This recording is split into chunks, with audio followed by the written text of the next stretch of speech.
Avec nous maintenant, Nicolas Georges du service culture. Bonsoir Nicolas. Bonsoir Sylvia. Vous revenez pour nous sur l'un des dossiers de la semaine, le film Autant en emporte le vent, temporairement retiré de la plateforme de diffusion HBO Max. Une décision prise après la relance du mouvement antiracisme aux États-Unis.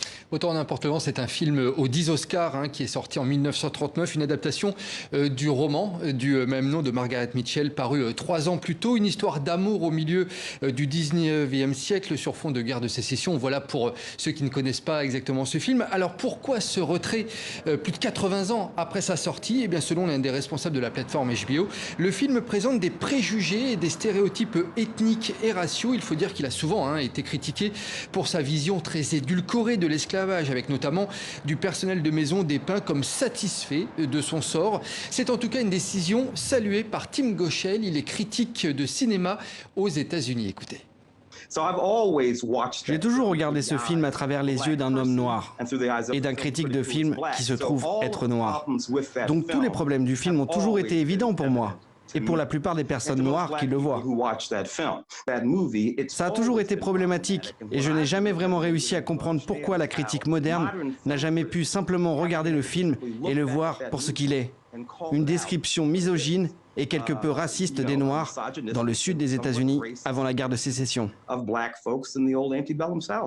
Alors le film sera à nouveau prochainement disponible sur la plateforme HBO Max dans sa version originale, mais accompagné d'une notice critique historique pour bien, si vous voulez, resituer le contexte de l'époque. Une décision en tout cas qui semble faire des émules, car Warner Bros a souhaité annuler la projection du film à Paris fin juin dans le cinéma Le Grand Rex, un cinéma très connu à Paris. Une décision inadmissible en tout cas selon le ministre de la Culture français, Franck Riester.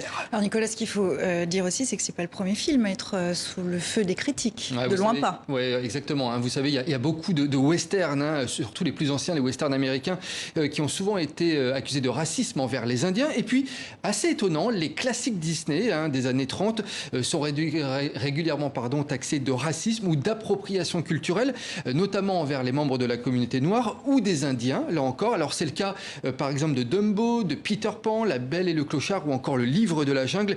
Disney diffuse en tout cas désormais un message avant ces dessins animés, précisant que les contenus en question pourraient contenir des caricatures dépassées.